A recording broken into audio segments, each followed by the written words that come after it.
दोस्तों, यह बात तो आप भी जानते हैं कि आज के समय में बीमारियां कितनी तेजी से फैल रही है।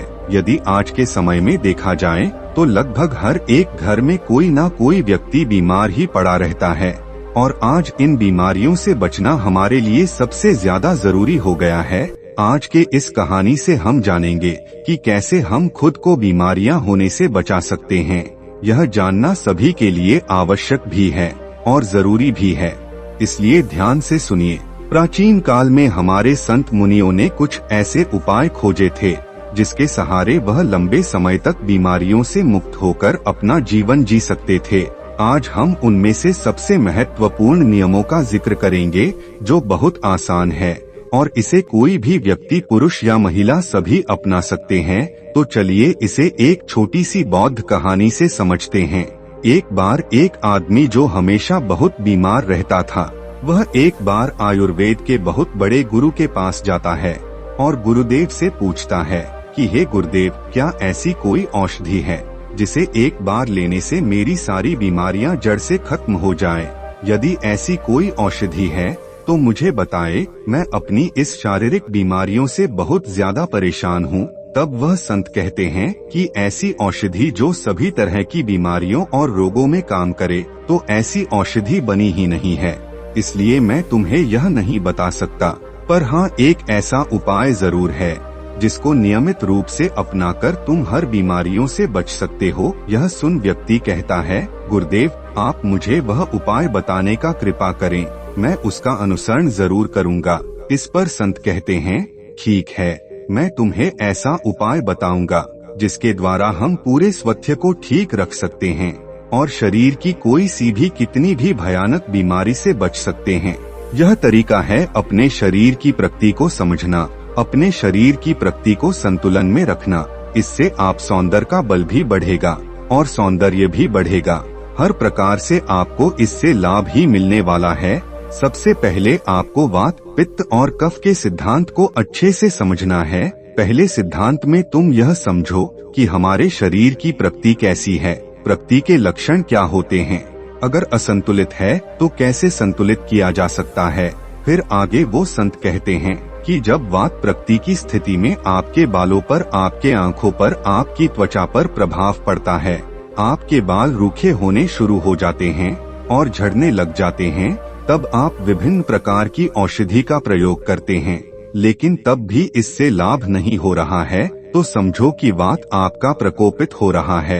वात रोग में आँखों की रोशनी कम होने लगती है, त्वचा रुखी होनी शुरू हो जाती है, चेहरे पर यह सब बात का प्रभाव होता है। तो यदि आपके साथ भी ऐसा हो रहा है तो आप समझ जाए कि यह वात के कारण हो रहा है। वात आपकी असंतुलित हो रही है। यदि आपको जोड़ों में दर्द होता है, कमर में अकारण सी दर्द हो जाता है, तो यह वात के कारण हो रहा है। वात का जो मुख्य स्थान होता है वह आपकी आंतें होती है और यह यहाँ पर मल को सुखा करके कब्ज की समस्या खड़ी करती है। इसलिए आपको अगर बार बार कब्ज की समस्या रहती है, मल ठीक तरह से निष्कासित नहीं होता है, तो आप यह समझ ले कि आपके शरीर में वात का प्रभाव बढ़ा हुआ है।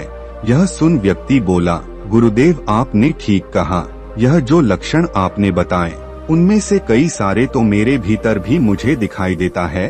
तब गुरुदेव कहते हैं कि ठीक है, अब तुम यह समझो कि मन की स्थिति कैसी होती है। यह मन चंचल होता है, किसी एक जगह पर नहीं ठहरता है। मन बार बार अलग अलग स्थानों पर जाएगा, ध्यान बहुत ज्यादा भटकेगा।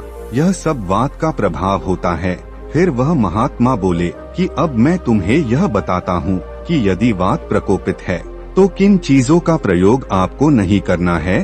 तो आपको मुख्य रूप से भारी भोजन और बासी भोजन का त्याग करना है। जब आप ज्यादा मात्रा में भोजन कर लेते हैं तो पेट पर दबाव पड़ता है, भोजन सड़ता है और वहाँ से वात बिगड़ना शुरू हो जाता है। पाचन शक्ति जो है वह भी मध्य हो जाती है, वह भी तेज नहीं होती है। इसलिए आपको भारी भोजन नहीं करना है, हल्का सुपाच्य संतुलित भोजन करना है। अब बात करते हैं कि वात को खत्म कैसे किया जा सकता है। तो उसमें आपको गाय के घी का प्रयोग करना है। जब आप गाय के देशी घी का प्रयोग करते हैं तो इससे आपके वात का प्रभाव कम होता है और साथ ही साथ आप तिल के तेल का प्रयोग करें। तिल का तेल का आप भोजन में प्रयोग कर सकते हैं। तिल तेल की आप शरीर में मालिश करते हैं तो वह भी लाभकारी होगा। और जब आप तिल के तेल का 1 चम्मच मात्रा रात में सोने से पहले लेते हैं तो वह कब्ज के लिए भी अच्छा है और आपके वात के प्रभाव को शांत करने के लिए भी अच्छा है। व्यायाम इसमें कितना करना है, तो आपको बहुत ज्यादा व्यायाम नहीं करना है। अगर आप हल्का व्यायाम करते हैं तो वात की स्थिति में लाभ होता है। अब आगे बढ़ते हैं कि अगर पित्त के लक्षण हो तो उसे कैसे संतुलित करते हैं। तो पित्त के लक्षण में बाल सफेद होते हैं, वात की स्थिति में बाल झड़ते हैं, तो पित्त की स्थिति में बाल सफेद होते हैं। बाल अगर आपके सफेद हो रहे हैं तो समझ जाएं कि आपके पित्त का प्रभाव बढ़ा हुआ है। चेहरे पर की मुहासे की समस्या, पिंपल्स की समस्या इन लोगों में ज्यादा रहता है। साथ ही जो यह भोजन करते हैं और उसमें मिर्च मसाले वाली सब्जी ज्यादा होगी तो यह और नुकसान पहुंचाता है। इसलिए मिर्च मसाले का त्याग करना है। फास्ट फूड, जंक फूड, बहुत ज्यादा तेल में तली चीजें का त्याग करना होगा। अगर आप अच्छा सुपाच्य भोजन करते हैं तो इससे आपको लाभ होगा। अगर आपको एसिड बहुत बनता है, खट्टी डकार आती है, कब्ज की बहुत ज्यादा समस्या रहती है, तो ऐसा समझे कि आपका पित्त प्रकोपित है, पित्त की समस्या है। ऐसे में आपको सबसे पहले अपनी आहार का ध्यान रखना होगा। एसिडिक चीजों का प्रयोग आपको कम करना है और एकालाइन चीजों का प्रयोग ज्यादा करना है। अगर आप एसिडिक चीजों का यूज ज्यादा करेंगे तो जो पित्त बढ़ा हुआ है वह और बढ़ जाएगा, जिससे समस्या और बढ़ेगी। लेकिन वही इसकी जगह अगर आप एकालाइन चीजों का यूज करते हैं, जैसे कि हरी सब्जी, फल फूलों का प्रयोग आपको ज्यादा करना है। नारियल पानी पीते हैं, जूस पीते हैं, लौकी का जूस पीते हैं, आप ऐसी चीजों का सेवन करते हैं तो आपकी पित्त की जो समस्या है वह बहुत जल्दी ठीक होना शुरू हो जाएगा। अगर शुगर है तो वह ठीक हो जाएगा। इस समस्या में आपको एसिडिक डाइट को कम करना है और एकालाइन डाइट को बढ़ाना है। अम्लीय जो चीजें हैं उसे कम करते जाना है। जिन लोगों की जो मानसिक स्थिति है ज्यादा क्रोध वाली, गुस्सा वाली, अस्थिर, यानी कि बहुत ज्यादा छोटी सी चीज में भी बहुत ज्यादा रिएक्ट करते हैं, तो यह उनकी मानसिक स्थिति को दर्शाता है।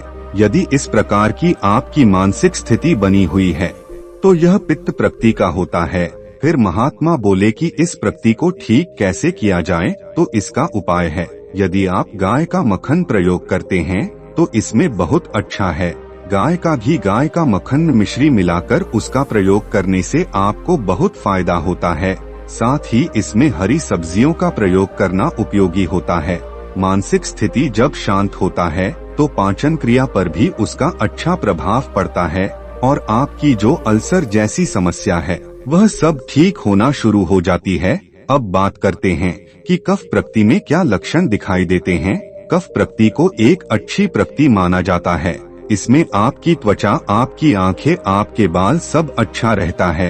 आपका पाचन भी ठीक रहता है। बहुत ज्यादा भूख नहीं लगती है, लेकिन सामान्य भूख रहती है।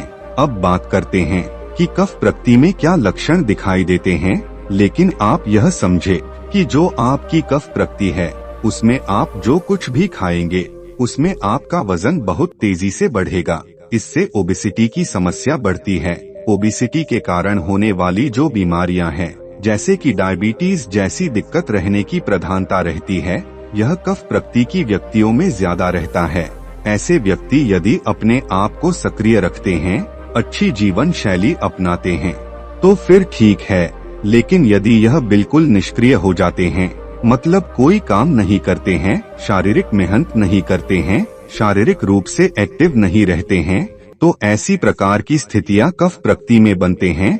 साथ ही साथ इनके लिए उपवास बहुत अच्छा रहेगा। हफ्ते में 1 दिन कफ प्रकृति के व्यक्ति को व्रत जरूर करना चाहिए। यदि यह व्रत करते हैं तो इससे उन्हें बहुत लाभ मिलता है। इस तरह की स्थिति अनुसार आप अपने लक्षणों को देख सकते हैं। यदि आपके शरीर में इन सभी बीमारियों में से किसी भी बीमारी का लक्षण है तो आप इसे जान सकते हैं कि आपके शरीर के अंदर कौन सी चीज पड़ी हुई है, जैसे कि वात, कफ या पित्त। और इन सभी का कारण जानकर आपको जो वीडियो में बताया गया है उन सभी चीजों का उपयोग करना है। फिर आपका बीमारी धीरे धीरे ठीक होना शुरू हो जाएगा। दोस्तों, मुझे आशा और उम्मीद है कि आपको यह सभी बातें बहुत ही पसंद आई होगी। अगर आप हमारे चैनल पर नए हैं तो चैनल को सब्सक्राइब जरूर करें और इस कहानी को अपने दोस्तों के साथ शेयर करें। तब तक के लिए धन्यवाद।